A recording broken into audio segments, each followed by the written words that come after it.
Welcome back to a Bible study prep for First Peter. I'm going to try to make this quick and under 15 minutes. To start, go ahead and read through the passage and just circle all the references to God. I'll give you some time to do that now.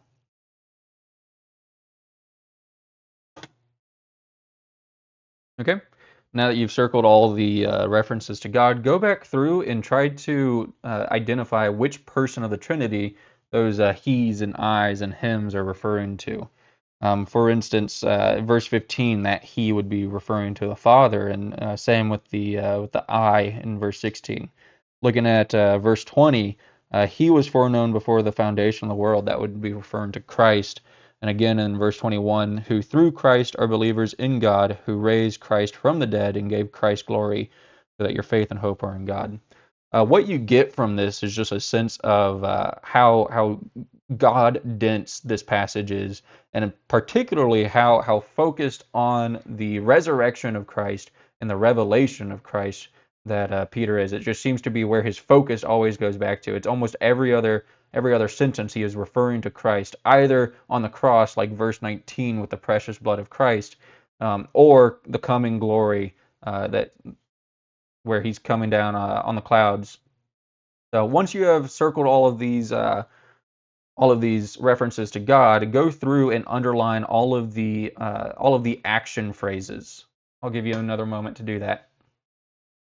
Okay, once you've gone through and done that, you can get a sense of what is going on in this passage. Namely, Peter is calling the churches to live holy because they have been made holy.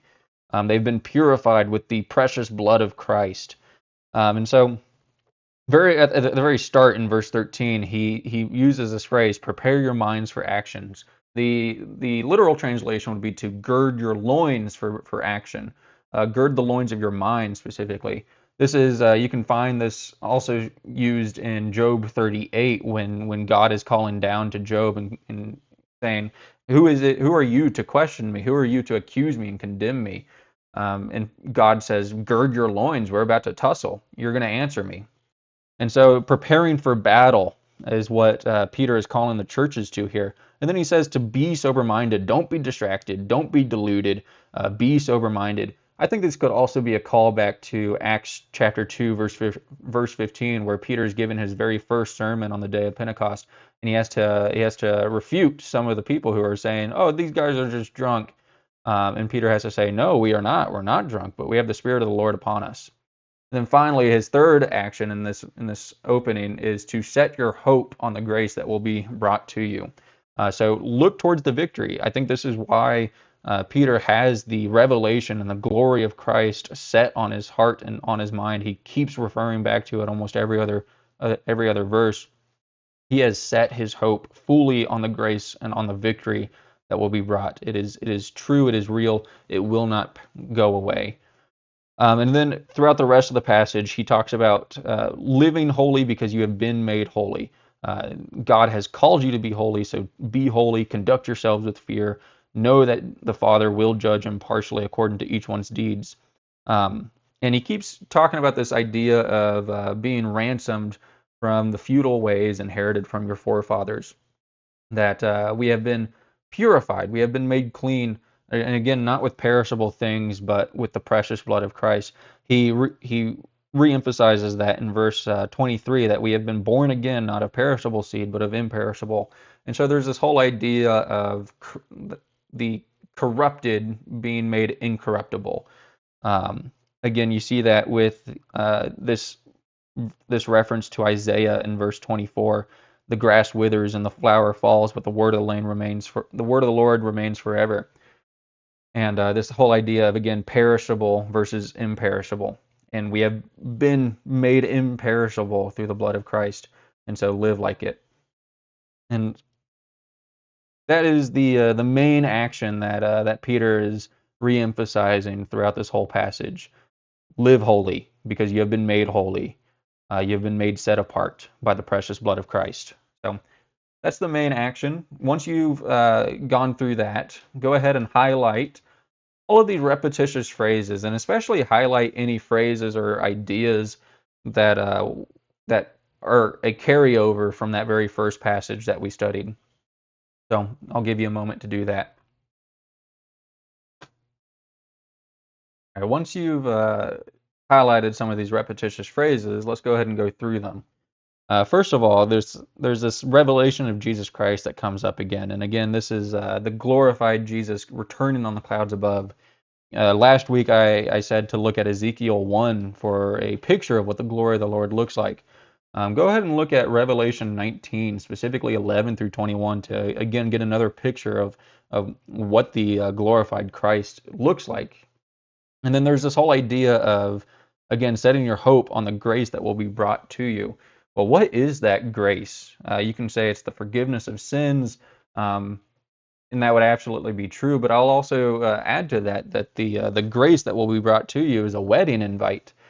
You can look at Matthew 22, the parable of the wedding feast, and compare that to Revelation 19, verses 1 through 10. And you have this angel that says, "Blessed are those who are invited to the wedding."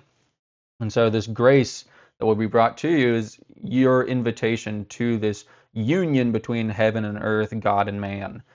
Um, and again, what does that look like? What is that? Is going to be a glorious day, and try to get a glimpse of that. Again, I talked about this earlier, but this idea of conducting yourselves in holiness. Be holy in all your conduct. Conduct yourselves with fear. You have been ransomed with not with perishable things like silver or gold. Uh, be obedient to the truth. The grass withers, the flower falls, and the word of the Lord remains forever. Again, it's this idea that we have been saved from the dead and dying world. Again, looking at 1 John 2 verses 15 through 17, that helps to give you a picture of what Peter is talking about throughout this whole letter. But we are no longer corrupting, we are no longer withering away, but instead we have been ransomed with the precious blood of Christ. We have been cleansed, and we have been renewed. We have been born again into the imperishable. And this kind of goes back to Matthew chapter 6, where Jesus is talking about building up treasures in heaven where neither moth nor rust destroy, and thieves do not break in and steal. Again, this idea that this incorruptibility. And so, talk about that. What does it look like to be incorruptible? Another thing that I want to look at is this identity of exiles. Peter opened this letter by calling the churches here the elect exiles. And what does that even mean? Well, that's an identity that goes back to Babylon, when Israel was taken over by Babylon, and they were scattered across the nations and exiled from their holy land. And with it, it brings this idea of being forcibly away from home. And in the modern context, as Christians, what that means is our home is in heaven. And how do we live as exiles? Well, if you look at Jeremiah 29, verses 4 and 7, or 4 through 7, you get an idea of what God has called us to in the modern day. He says, "Thus says the Lord of hosts, the God of Israel, to all the exiles whom I have sent into exile from Jerusalem to Babylon: build houses and live in them, plant gardens and eat their produce, take wives and have sons and daughters. Take wives for your sons and give your daughters in marriage, that they may bear sons and daughters. Multiply there and do not decrease. But seek the welfare of the city where I have sent you into exile, and pray to the Lord on its behalf, for in its welfare you will find your welfare." So, again, what does it look like to live as an exile in our day? Knowing that our home is not here on earth, but is in the imperishable, incorruptible heaven that is coming at the revelation of Jesus Christ. And again, what does it mean to be ransomed? You can look at Hosea 3 to get a picture that you are bought for a price into this union, and you're called to live in a different way. And again, what is so precious about the blood of Christ? Again, in the introduction to this letter, Peter talks about being sprinkled with the blood of Christ. Well, the blood of Christ is what has cleansed us. It is what has purified us. Without the blood of Christ, we would not have this incorruptibility. We would not have this imperishability. We would still be living in the dead and dying world.